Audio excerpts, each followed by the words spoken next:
نماز کی شرائط میں سے دوسری شرط ہے یہ کپڑے پاک ہونے کا بیان، اس کے بارے میں پڑھیں گے۔ تھوڑا سا پڑھاؤں گی کیونکہ آج کلاس لیٹ ہو گئی تھی، تو پڑھیں گے جلدی سے، پھر اس کے بعد دعا کریں گے انشاءاللہ۔ اور شام کی کلاس آج ہو سکتا ہے نہ ہو، اگر ہوئی تو میں انفارم کر دوں گی، نہیں ہوئی تو آپ کو پتہ چل جائے گا، کیونکہ تھوڑی سی مصروفیت ہے تو شام کی کلاس شاید آج نہ ہو۔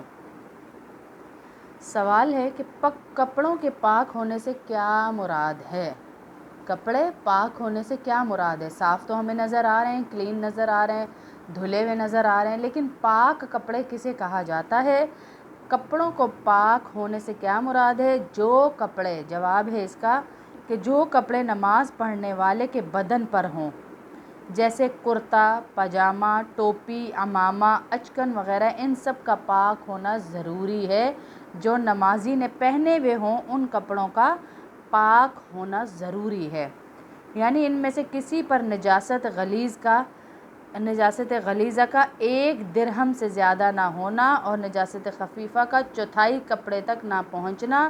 نماز جائز ہونے کے لیے شرط ہے۔ پس اگر نجاست غلیظہ 1 درہم یا اس سے کم اور نجاست خفیفہ چوتھائی کپڑے سے کم لگی ہو تو نماز ہو جائے گی، لیکن مکروہ ہوگی۔ نجاست غلیظہ کیا ہے وہ بھی پیچھے پڑھ چکے ہم، اور نجاست خفیفہ کیا ہے یہ بھی ہم پیچھے پڑھ چکے کہ کیا ہے۔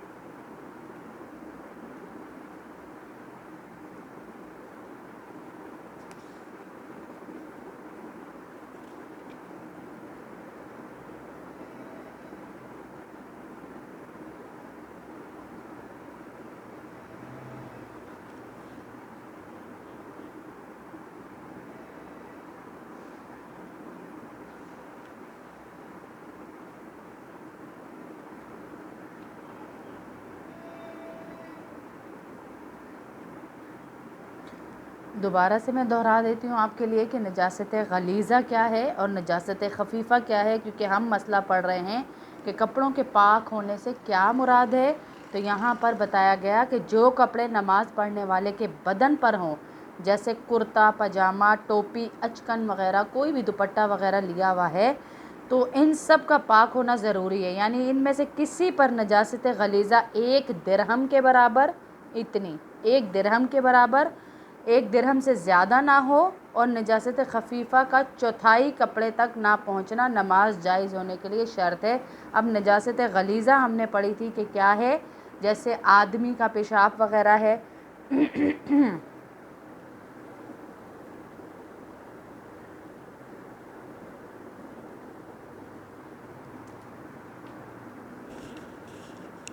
جی انشاءاللہ ضرور کوشش کریں گے، آپ کے سجیشن پہ عمل کرنے کی انشاءاللہ پوری کوشش کریں گے۔ آدمی کا پیشاب، پخانہ، جانوروں کا پخانہ اور حرام جانوروں کا پیشاب اور آدمی کا اور جانوروں کا بہتا ہوا خون اور شراب، مرغی اور بطخ کی بیٹ نجاست غلیظہ ہے۔ یہ آپ کے کپڑے پر 1 درہم سے زیادہ ہوں گی، 1 درہم سے زیادہ ہوں گی تو آپ کی نماز نہیں ہوگی، جو کہ نظر آ رہی ہیں۔ نجاست خفیفہ کیا ہیں؟ حلال جانوروں کا پیشاب اور حرام پرندوں کی بیٹ نجاست خفیفہ ہیں۔ یہ ساری کی ساری اگر کپڑے پر ہوں گی، کتنی؟ چوتھائی کپڑے کے برابر ہوں گی تو آپ کی نماز پھر بھی نہیں ہوگی، کیونکہ نماز کی شرائط میں سے ہے کپڑوں کا پاک ہونا، اس کی شرائط میں سے ہے۔ جزاک اللہ جی، میں تو عربی میں تکلم کر لوں، لیکن کلاس کو ڈیپینڈ کرتا ہے کہ کلاس کو کون سی لینگویج سمجھ آتی ہے۔ جب ہم اس کے لائیو کے بغیر کلاس لیتے ہیں تو ظاہر پوری تکلم جو عربی کی کلاسز ہے اس میں عربی سے ہی کرتے ہیں، جو انگلش کی کلاسز ہیں جیسے آسٹریلیا کی ہے یا امریکہ کی ہے یا سویڈن کی ہے، دبئی کی ہے، تو وہاں پر ہم پھر کرتے ہیں انگلش سے۔ اب یہ کلاس پہ ڈیپینڈ کرتا ہے، اب جیسی کلاس چل رہی ہے، مطلب یہاں زیادہ تر انڈیا کی بہنیں ہیں، سویڈن کی ہیں، تو یہاں پر اردو کو پریفر اس لیے کیا گیا ہے کہ اردو سب کو سمجھ آتی ہے۔ اردو ایسی زبان ہے کہ کافی ملکوں میں سمجھی جاتی ہے، تو اس لیے اردو رکھا۔ اب میں عربی سے بات کروں گی تو سب بہنوں کو عربی سمجھ نہیں آئے گی، سب کو سمجھ نہیں آئے گی، اسی لیے تو ہم ترجمہ اور تفسیر پڑھا رہے ہیں کہ سب کو سمجھ تو آئے نا جی کہ قرآن میں اللہ پاک ہمیں کیا کہہ رہے ہیں، کہ قرآن میں اللہ پاک ہمیں کیا رہے ہیں، ہمارے ساتھ بات کیا کر رہے ہیں، ہمارے ساتھ کون سے واقعات شیئر کر رہے ہیں، ہمارے ساتھ کون سے واقعات شیئر کر رہے ہیں، ان واقعات کے اندر ہمارے لیے کیا میسیج ہے۔ تو یہ سارا ہم سمجھنے کے لیے اللہ رب العزت کے کلام کو سمجھا رہے ہیں، ورنہ تو وہ بھی عربی میں تھا، میں پڑھتی جاتی، لیکن سمجھانے کے لیے اردو کا استعمال کیا گیا کہ سب کو سمجھ آ جائے۔ ورنہ جو میں نے تفسیر پڑھی ہے وہ عربی ٹو عربی ہے، اس میں اردو نہیں تھی، عربی ٹو عربی پڑھی ہے وہ میں نے تو میں نے اردو تفسیر ابھی یہ مفتی تقی عثمانی کی ہے، آسانی کے لیے سب کے لیے پڑھ رہی ہوں کہ قرآن کو سمجھنا آسان ہو جائے آپ کے لیے، سب کے لیے۔ اچھا جی، اگلا سوال ہے کہ اگر امامہ کا ایک کنارہ ناپاک ہے مگر نماز پڑھنے والے نے اس کنارے کو الگ کر دیا ہے، اگر امامہ کا ایک کنارہ ناپاک ہے اور پڑھنے والے نے اس کو الگ کر دیا ہے تو پھر کیا کرے ہیں، پھر اس کا کیا حل ہے؟ یہاں پر یہ بھی پوچھا جا رہا ہے کہ اس کا پھر کیا حل ہے۔ دوسرے کنارے سے آدھا امامہ باندھ لیا تو نماز ہو جائے گی یا نہیں ہوگی؟ جو کپڑا نمازی کے بدن سے ایسا تعلق رکھتا ہے اس کی حرکت کرنے سے بھی وہ حرکت کرے، ایسے کپڑے کا پاک ہونا شرط ہے۔ یعنی اس نے بے شک باندھ دیا نجاست والا کونا، لیکن وہ ہے تو اس کے جسم کے ساتھ ہی نا، تو اگر وہ اس کے جسم کے ساتھ ہی ہے، چاہے وہ دوپٹے پر ہے، چاہے اس کے لٹکن پر ہے، چاہے اس کے کسی بھی تہمت پر ہے، قمیض پر ہے، کسی بھی چیز پر ہے، اس نے باندھ دیا کہ نظر نہ آئے، لیکن ہے تو ساتھ ہی اس کے، تو اس لیے وہ چیز بھی، اور اس کی حرکت کرنے سے حرکت کرے، ایسے کپڑے کا پاک ہونا شرط ہے، ناپاک ہوگا تو نماز نہیں ہوگی۔ پس اس صورت میں نماز نہ ہوگی، کیونکہ نمازی کے ہلنے سے امامہ ضرور ہلتا ہے، امامہ دوپٹہ ہر چیز ضرور ہلتی ہے، تو پھر بھی نماز نہیں ہوگی۔ جیسے بہنوں نے ہم سے پوچھا تھا، جس کا میں نے جواب بھی دیا تھا، کہ کچھ بہنوں نے پوچھا تھا کہ باجی جو ہے، جو مینسز کے ڈیز میں، حیض کے ڈیز میں کپڑے پہنے جاتے ہیں، کچھ ممالک میں بہت سردی ہوتی ہے، سویٹر ہوتے ہیں، کوٹ ہوتے ہیں، جیکٹس ہوتی ہیں بڑی بڑی، اور ساکس ہوتی ہیں، اور بہت ساری چیزیں ہوتی ہیں جو سردیوں میں پہنی جاتی ہیں، اور کچھ ہیں جو فنکشن کے کپڑے ہوتے ہیں، جو کسی ایونٹ پہ پہنے، فنکشن پہ پہنے، پارٹی پہ پہنے، اور اس کے بعد اس کو ڈرائی کلین بھی نہیں کروایا، رکھ دیا، تو کیا ہم دوبارہ ان کپڑوں کو پہن کر بغیر دھوئے نماز پڑھ سکتے ہیں؟ تو بغیر دھوئے آپ اس کو استعمال کر سکتے ہیں، میں نے پہلے بھی کافی دفعہ بتایا ہے کہ بغیر دھوئے استعمال کر سکتے ہیں، اگر اس کے اوپر نجاست خفیفہ یا غلیظہ نہیں لگی، جو ابھی آپ کو بتایا اور جتنی مقدار بتائی، اگر اس کے اوپر مطلب کوئی داغ نظر نہیں آ رہا، کوئی بھی داغ نظر نہیں آ رہا، کوئی بھی ایسی چیز نظر نہیں آ رہی جس سے ناپاکی ظاہر ہو، تو پھر آپ اس میں نماز بھی پڑھ سکتے ہیں، قرآن بھی پڑھ سکتے ہیں، تمام جتنے بھی احکامات ہیں ان کو پورا کر سکتے ہیں۔ پھر فرمایا کہ جگہ پاک ہونے کا بیان ہے،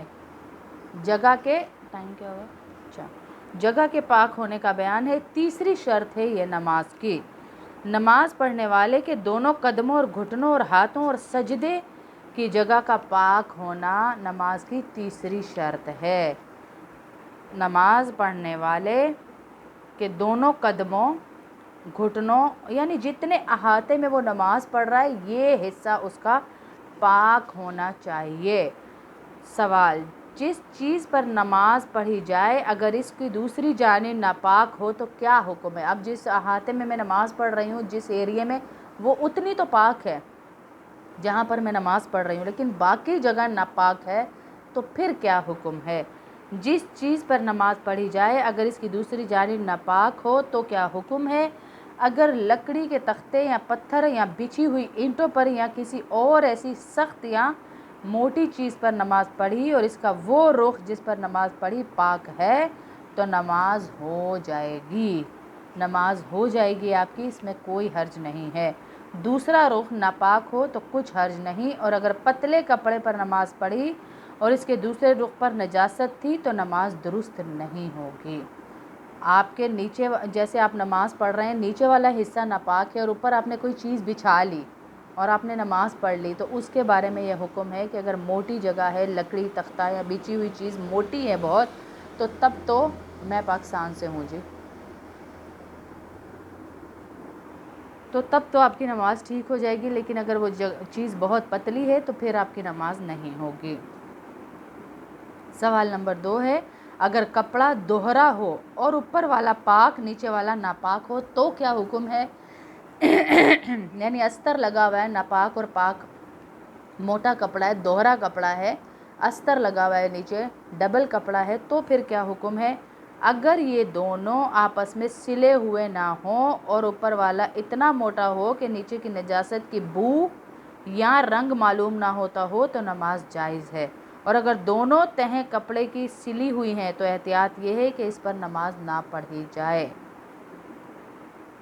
اگلا سوال ہے، ناپاک زمین یا کپڑے یا فرش پر پاک کپڑا بچھا کر نماز پڑھ لے تو کیا حکم ہے؟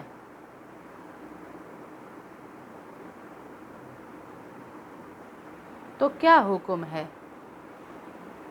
جواب ہے اس کا، جبکہ اوپر والے کپڑے میں نیچے کی نجاست کی بو یا رنگ ظاہر نہ ہو تو نماز جائز ہے، جیسے اوپر ہم نے بتایا۔ اگر نماز کی جگہ پاک ہے لیکن کہیں آس پاس نجاست ہے اور اس کی بو نماز میں آتی ہے تو نماز کا کیا حکم ہے؟